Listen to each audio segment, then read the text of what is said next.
Good afternoon, everyone. Hello, Matt Charlton, how are you? My name is Jason Shelton. I'm the artistic director of Portara Ensemble. I wanted to talk a little bit about the program we're going to offer today. I said we would have a little pre-show talk with myself and Rabbi Rami Shapiro, who we collaborated on the new edition of St. Francis' text that you'll be hearing this morning, or this afternoon. Ooh, I started thinking we were at church this morning. So anyway, unfortunately, Rabbi Rami is very ill. He spent the last week in the hospital and was not able to join us, but he, I think, is checking in on the live stream, so everybody say hello, Rabbi Rami, hello, yay. So I will do my best to honor him and his really important work in this program today. The talk is called More Than Birds and Puppies, Reclaiming the Radical Francis. This is personal for me. As a younger man in my mid-20s, I was a Franciscan brother for 3 years. It didn't work out. There's a few reasons. Girls was one.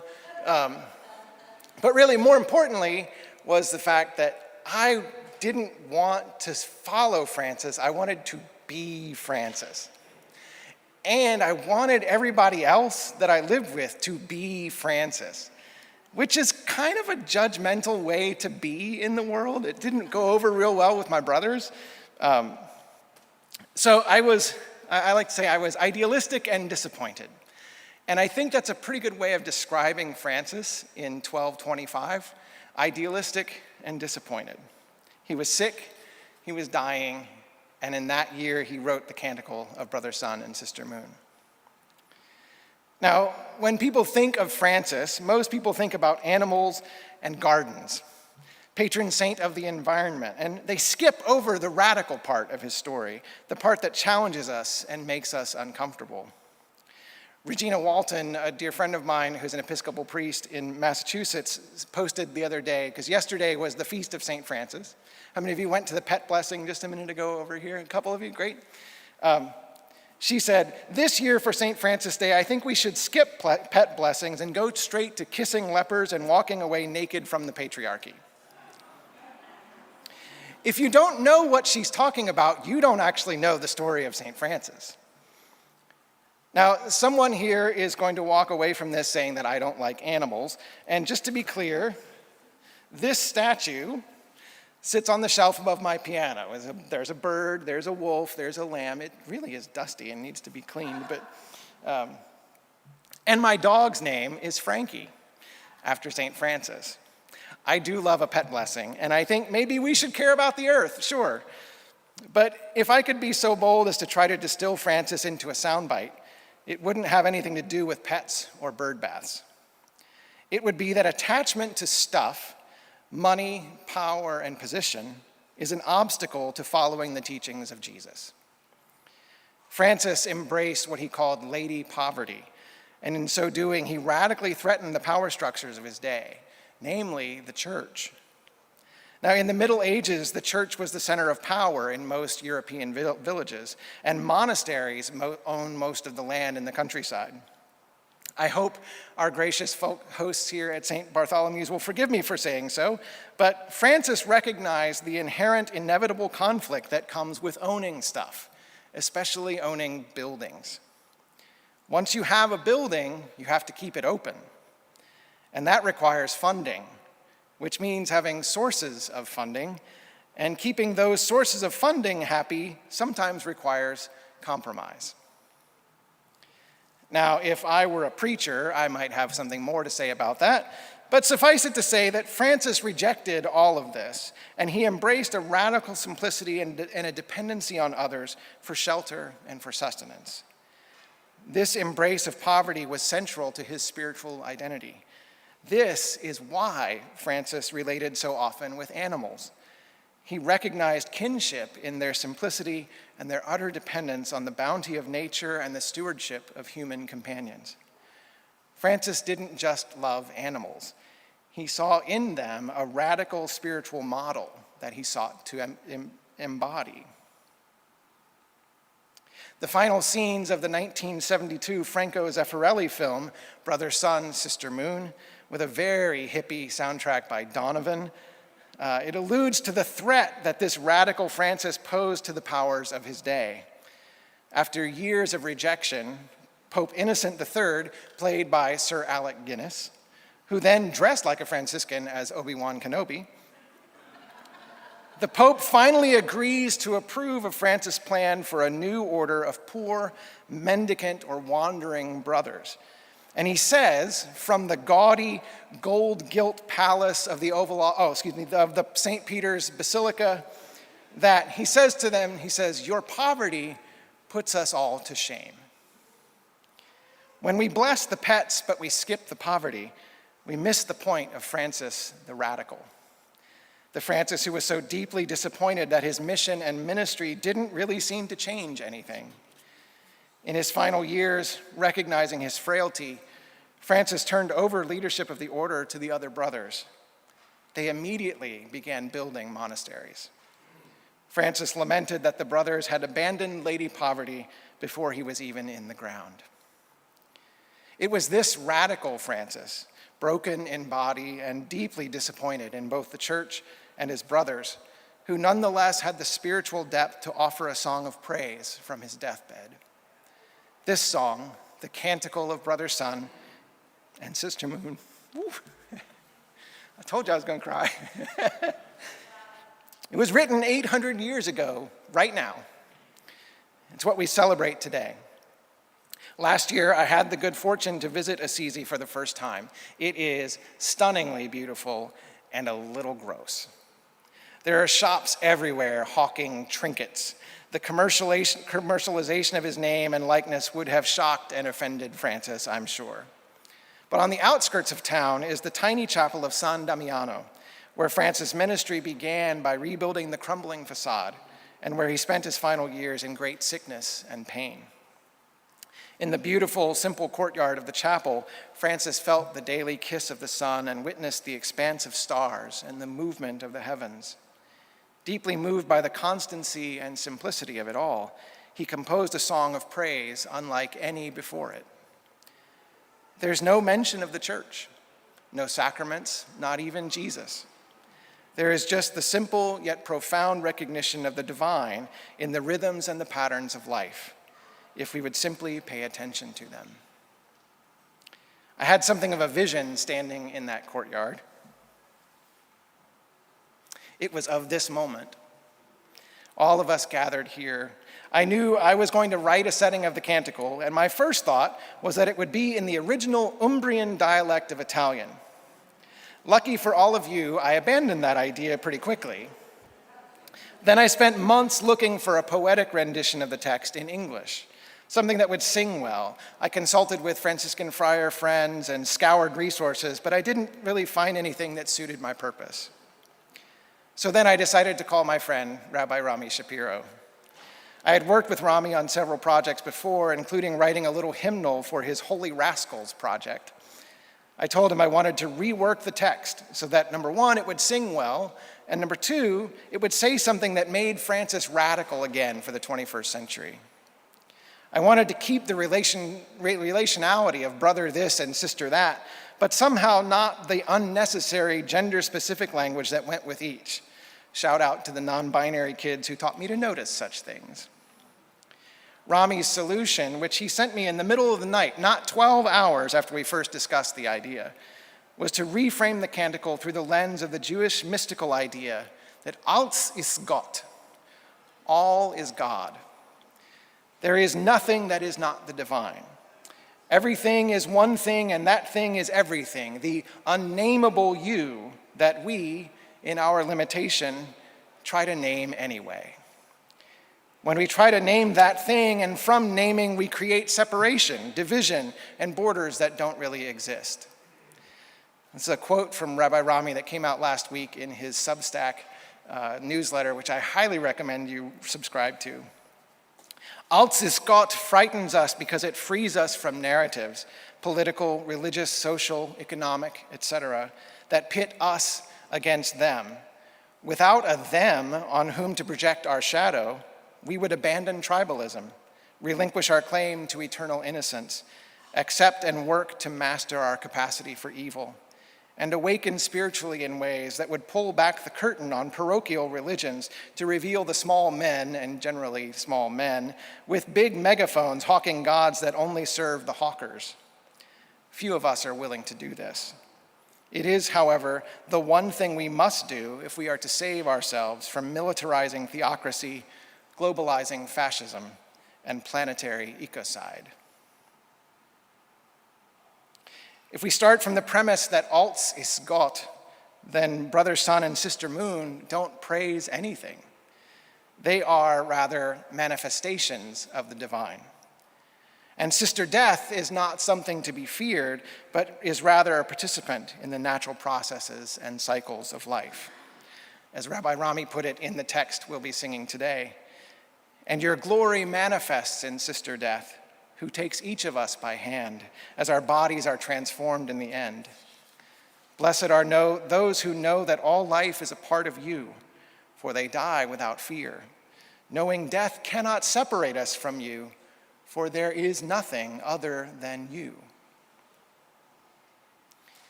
Maybe you're finding, sitting here today, that you're a little disappointed in the structures of power in our day.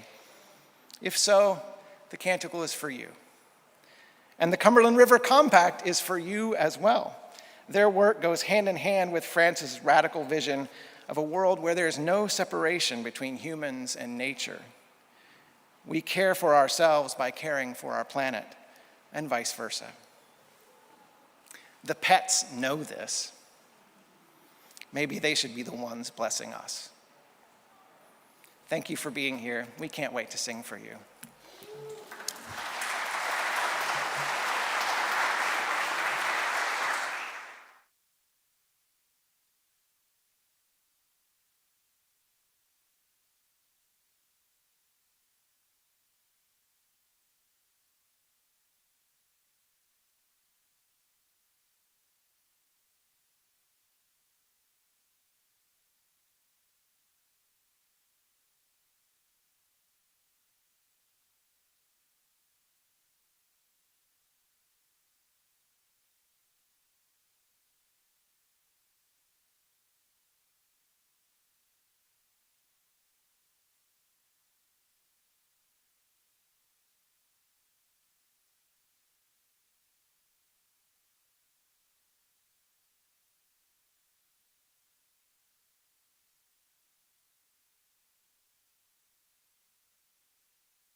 Good afternoon, everyone. We're thrilled to see so many people here. If you could scoot in towards the center, which is my favorite thing to have to say at a choir concert, could you scoot in towards the center so people can still find room? That would be awesome. And if you have not, make sure you have scanned the QR code for your program. You're going to need it later in the program for sure. I mean, it's interesting. Otherwise, I spent 8 to 12 hours putting it together, so you should maybe look at it, but I'm just saying. If you haven't scanned it, make sure you see Destin there. We'll scan that, get that program for you. It's only a digital program. It's St. Francis Day. We're trying to save the earth, so only a digital program. We're going to let people continue coming in. There's some folks still coming in and getting tickets. If you're not sure how to scan a QR code, look for a teenager, and they will help you out. We'll be back in just a moment.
Wow. Good afternoon, everyone.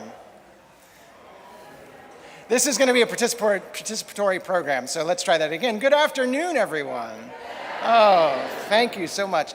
My name is Jason Shelton. I am the artistic director of Portara Ensemble. It is a thrill to see so many people and to see this room filled up. Thank you for being here. Thank you for supporting our work and the work of the Cumberland River Compact.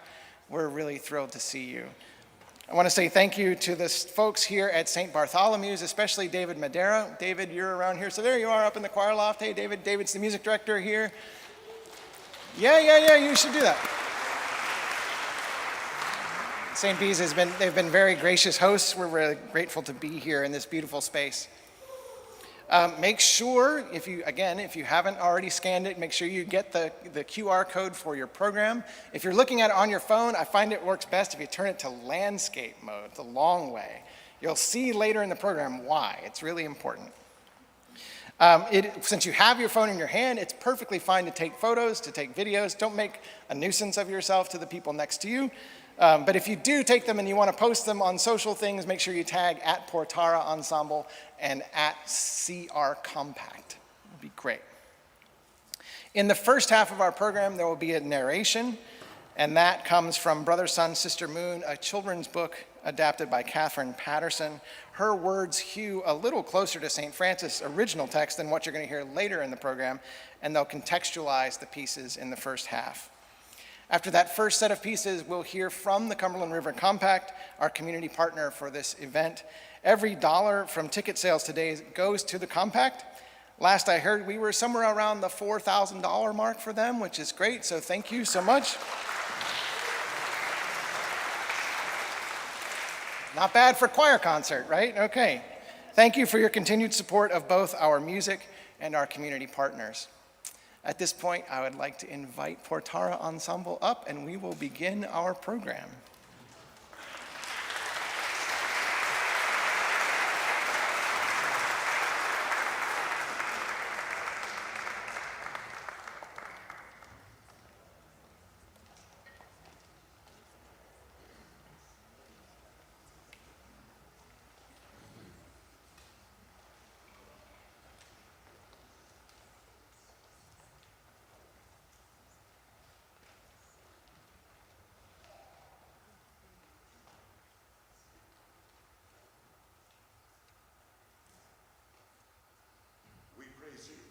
For our brother sun, who in his radiant dawning every day reminds us that it was you who brought forth light.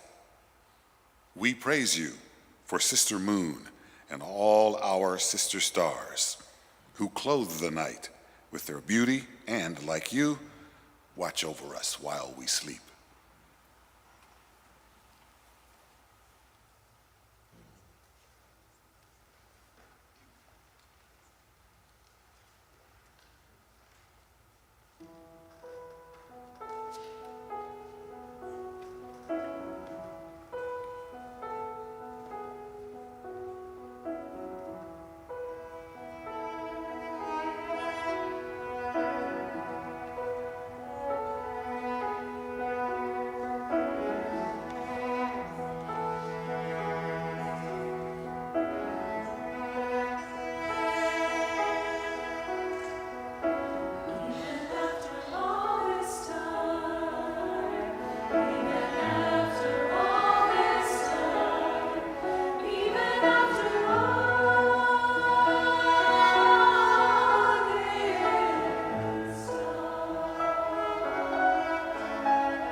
We praise you for our brother wind and every kind of weather, stormy or mild. For when he roars, he reminds us of your might. And when he comes as a cooling breeze, he tells us of your gentleness.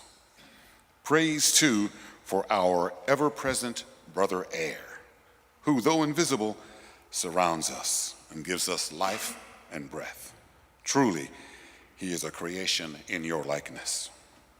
We praise you for Sister Water, who fills the seas and rushes down the rivers, who wells up from the earth and falls down from heaven, who gives herself that all living things may grow and be nourished.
We praise you for Brother Fire, whose strength warms our homes, and in whose resplendent dancing light we glimpse your playfulness. We praise you for Sister Earth, who declares your mother love for us as she sustains our bodies with food and our souls with beauty.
We praise you for the ones among us who forgive those who have wronged them, in the same spirit as you constantly forgave us. And for those who must bear in this life sickness and trial, we ask for the comfort of your everlasting arms. We praise you that in this world of hatred and war, you still give us courageous siblings who offer their lives to the making of peace. They are indeed your beloved children. And though we often fear her, we praise you for our sister Death, who will usher us at last into your loving presence, where we will know and love you as you have always known and loved us.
I don't know, I think we should all go home. That was good. That's really it. Yeah. You don't need to hear my piece, it's fine. I'm very happy to welcome Anna LaPetrie, the volunteer and events coordinator for the Cumberland River Compact, to share about their work and the ways that you can get involved with them. So Anna, come on up.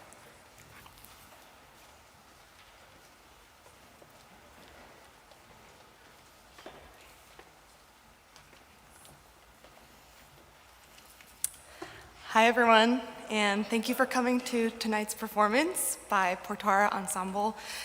It's such a pleasure to join everyone here tonight for this beautiful show. This is really my favorite kind of music, so it's been a pleasure to be here tonight. My name is Anna LaPetrie, as Jason mentioned, and I am the volunteer and events coordinator at the Cumberland River Compact.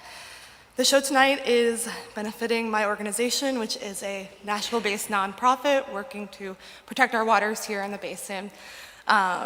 Though after getting to know everybody here, I don't just feel like a beneficiary, I really feel like a member of this community, this really warm community. This summer, actually some Ensemble members joined me for a kayak cleanup on our waters here, and I feel like nothing really testifies to commitment to community and our work than joining an absolute stranger on our deep waterways here to pick up unknown trash of unknown origins. So it's really been a pleasure to get to know everybody here. When Portara Ensemble reached out about making the compact the beneficiaries of this event, we were so honored and delighted by such a generous show of support. So thank you, Jason, and the entire crew and Ensemble tonight for really making this possible for us and recognizing us as their community partners. So I think that deserves a round of applause, such a selfless group of people.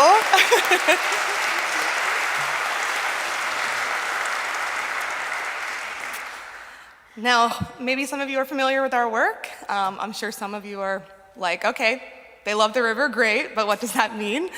Well, the Cumberland River Compact works every day to address the root causes of water pollution, and it's really not possible without community support like Portara Ensembles. Partnerships like these make our work possible, to keep our work going.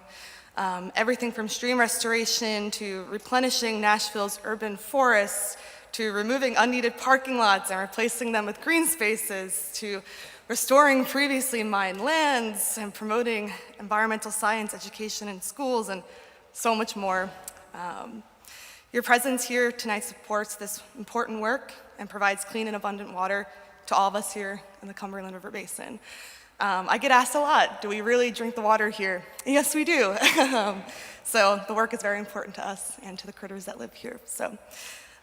If you're interested in learning more about how to get involved and how you can continue to make a difference for the rivers, creeks, and streams in our region, I have a table set up in the lobby, and I'd love to chat with you after the show. I can share a lot of different initiatives we have, or if you want to hang out with me a little bit on a weekend or a weekday and maybe also hit our deep waters and collect trash of unknown origins, I promise it's more fun than it sounds. And I would love to spend an evening with you guys or an afternoon to help protect our water and do some good. So thank you again to Portara Ensemble, and enjoy the rest of your evening. Thank you.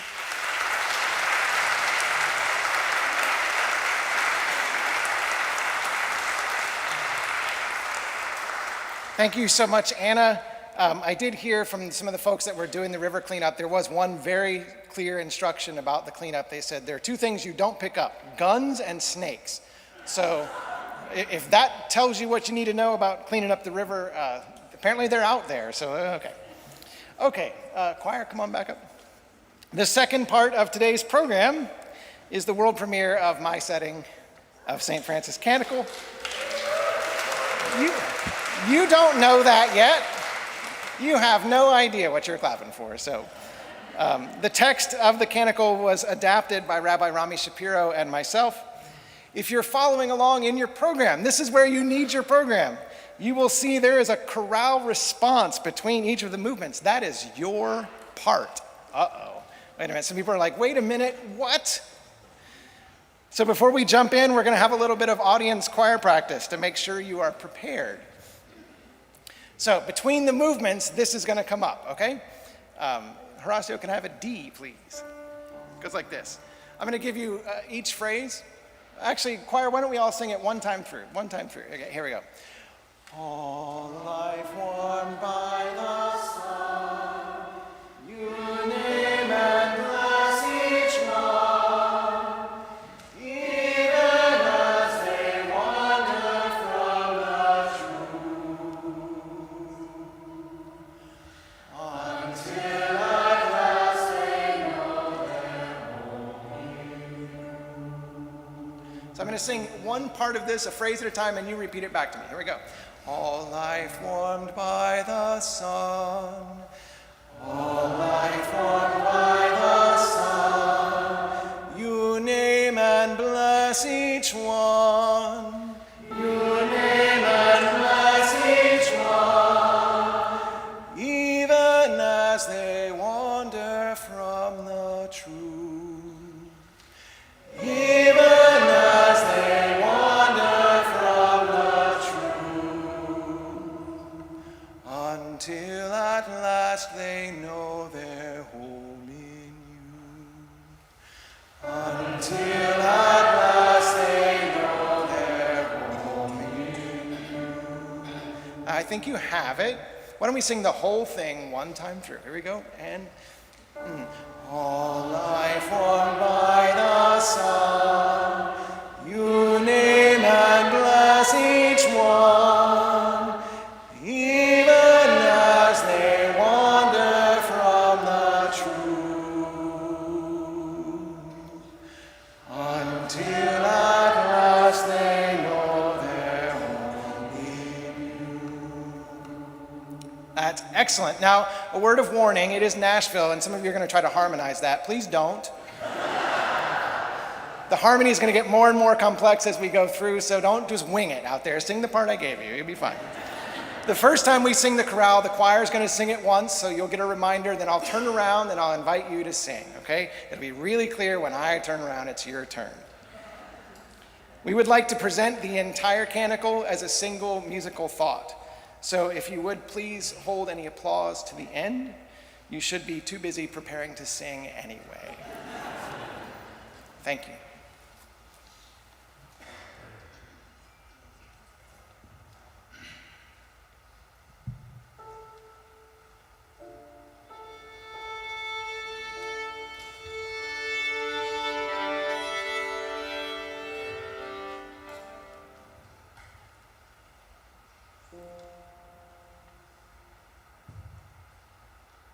All praise, all glory,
Jason, if you could stay here.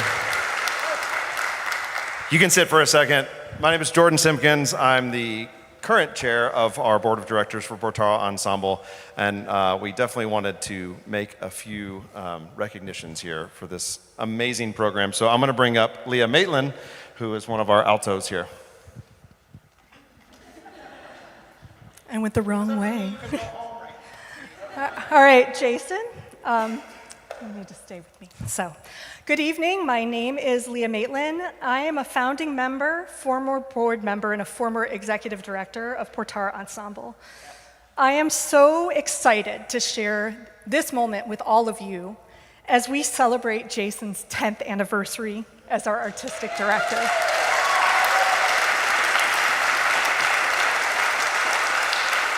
So, Jason has been at the heart of Portara since it was an idea. In 2010, a small group of us said to each other, we should start a choir. And we did. Jason's passion was a big part of the success of our early days, but this choir really came into its own when he took the helm 10 years ago. Jason's servant leadership and his deep belief in community building brought the members of Portara together through a time of transition as he took on the role of artistic director. His innovative and intentional programming has connected us to the fabric of Nashville, and his vast array of musical relationships brings Portara opportunities that we couldn't have imagined in our early days. If someone had told me 15 years ago that we would sing on the stage of the CMA, I would have not believed them. No way. And as our former board president, Jenna Schnell, said to me earlier this week when we were reflecting on the past 10 years, Jason's aspirations for Portara and his belief in the group's ability to rise to any challenge have allowed us to believe in ourselves in a way that I don't think we could have without his leadership. As I said earlier, Jason has been at the heart of Portara since the beginning, but now he is the heart of Portara. Thank you, Jason, for every bit of love and passion that you pour into Portara Ensemble. Congratulations on 10 amazing years, and here's to many more.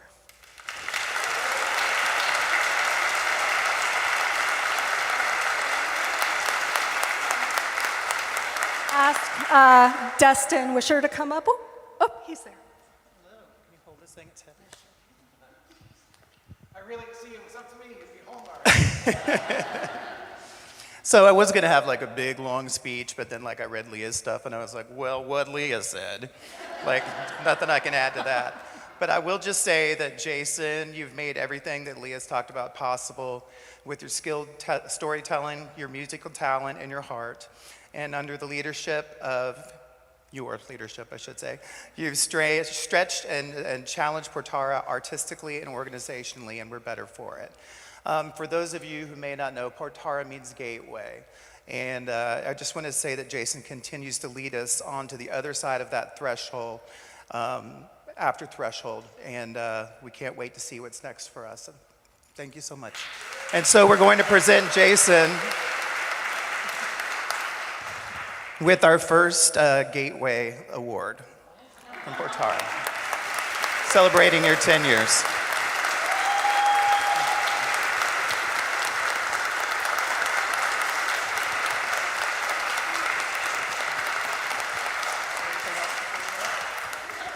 All right, well, thank you all so much for coming this evening. I hope you enjoyed it, and we'll see you next time. Stay tuned to all of our socials because there's some big stuff coming up.